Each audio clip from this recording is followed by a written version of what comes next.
mi ò san owó ìtúsílẹ̀ mọ́ o, ṣe ni kí Kaluku Dira gómìnà ìpínlẹ̀ Niger kìlọ̀.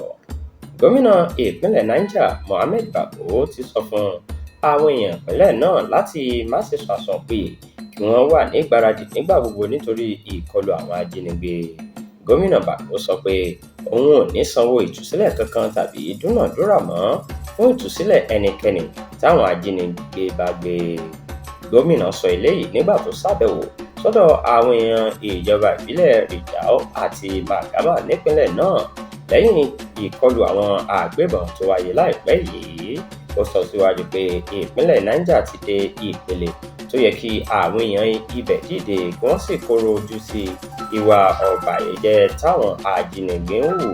Ó fi kún ọ̀rọ̀ rẹ̀ pé òun ò ní sanwó ìtúsílẹ̀ kankan rárá kí oníkálukú lọ san pàǹtẹ̀rẹ̀ kó lè.